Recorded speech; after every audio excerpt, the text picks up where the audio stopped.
लोगों के वोट गलत मानसिकता के साथ नकारात्मक भाव से काटे न जा सके। लोग जान रहे हैं कि उन्होंने क्या क्या झूठ बोले हैं। 22 में जो सरकार नहीं बनी, कुछ दलों को दबा के ब्लैकमेल करके ईडी सीबीआई के नाम से उनका दुरुपयोग कर, अब जनता समझ चुकी है।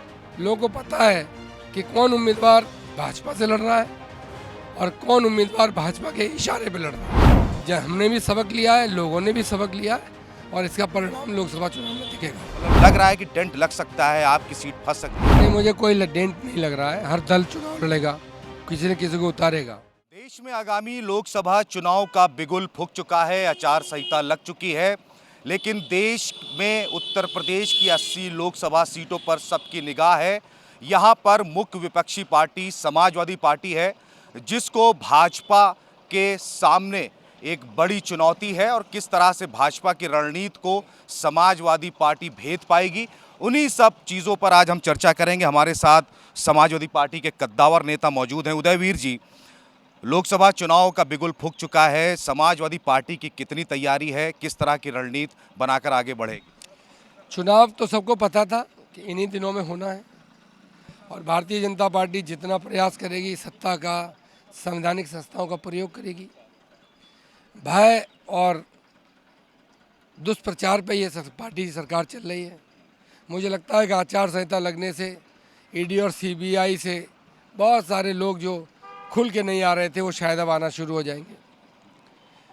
चुनाव का लंबा एक प्रोग्राम दिया गया है,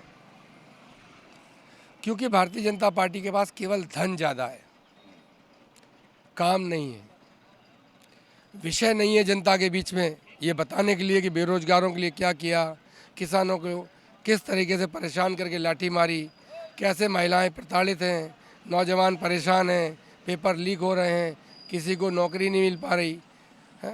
नौकरी मिलना तो बात की बात है, परीक्षा नहीं करा पा रहे आप, पेपर लीक कराती है सरकार, अरबों रुपया कमा लेती है इन्हीं पेपरों के विज्ञापन निकाल के, और लोगों की ओवर एज हो जा रही है। तो ये सारे सवालों का जवाब देना है सरकार को। विपक्ष के रूप में समाजवादी पार्टी अपने मुद्दे भी उठाती रही है, आधे से ज़्यादा उम्मीदवार भी घोषित हो गए हैं।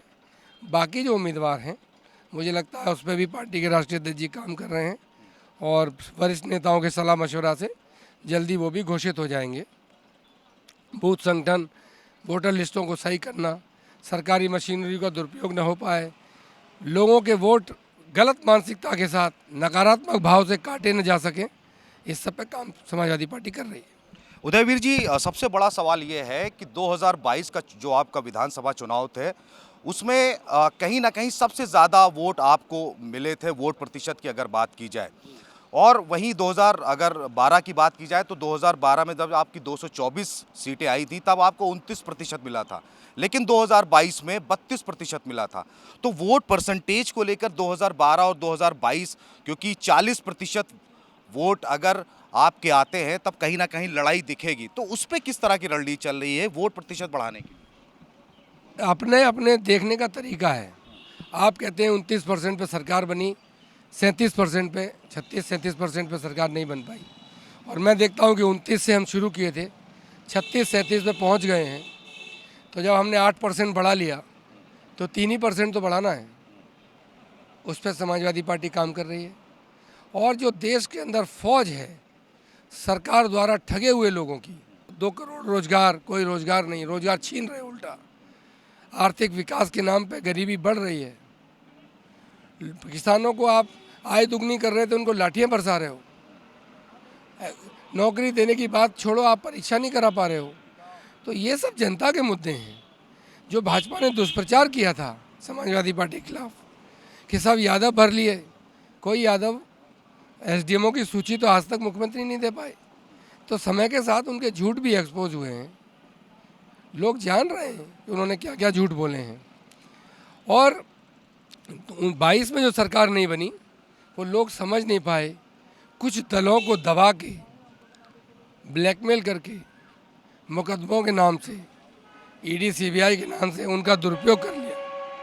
अब जनता समझ चुकी है, लोगों को पता है कि कौन उम्मीदवार भाजपा से लड़ रहा है और कौन उम्मीदवार भाजपा के इशारे पे लड़ रहा है। इसलिए मुझे लगता है कि जनता बार बार गलती नहीं करेगी, गलती नहीं कहूँगा मैं, जनता बार बार गुमराह नहीं होगी।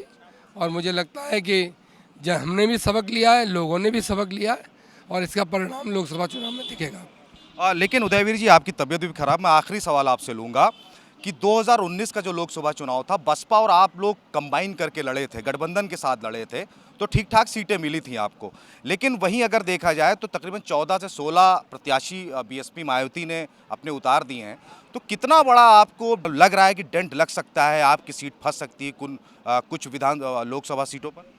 नहीं, मुझे कोई डेंट नहीं लग रहा है। हर दल चुनाव लड़ेगा, किसी न किसी को उतारेगा। 2019 में हमें जनमत के हिसाब से कम वोट मिले थे, क्योंकि हमारा वोट ट्रांसफ़र में कुछ दिक्कतें आई थी। वो हमने जान लिया है। जिससे दोस्ती की उस पर कोई आरोप प्रत्यारोप नहीं करना चाहते। हम अपने पुराने दोस्तों का सम्मान करते हैं। कांग्रेस से हमारा गठबंधन था, फिर नहीं रहा, तब भी हमने उनके बारे में कोई 19-20 बात नहीं कही। बसपा से था, आज नहीं है। हमारा झगड़ा भाजपा से है, इन दलों से नहीं है, इसलिए हम उनके बारे में कोई टिप्पणी नहीं करते। लेकिन हमने सबक ले लिया है, सीख लिया है कि वोट ट्रांसफ़र में क्या दिक्कत आई थी।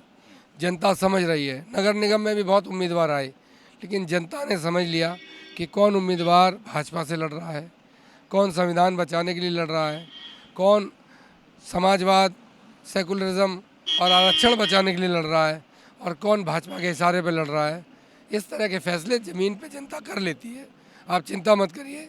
अगर महज एक उम्मीदवार खड़ा करने से कोई वोट करता है, हर बिरादरी के निर्दलीय लोग लड़ते हैं, किसी अन्य दल से लड़ते हैं, हर बिरादरी का वोट नहीं करता। चलिए, बहुत बहुत शुक्रिया। ये थे उदयवीर सिंह, जिन्होंने साफ तौर पे बताया है कि समाजवादी पार्टी बूथ लेवल से लेके और तमाम संगठन मजबूत करने के लिए काम कर रही है, और हम कहीं ना कहीं जनता जो गुमराह हो जाती थी उसको रोकने में कामयाब होंगे, और उत्तर प्रदेश की तासीर और तस्वीर बदलने वाली है।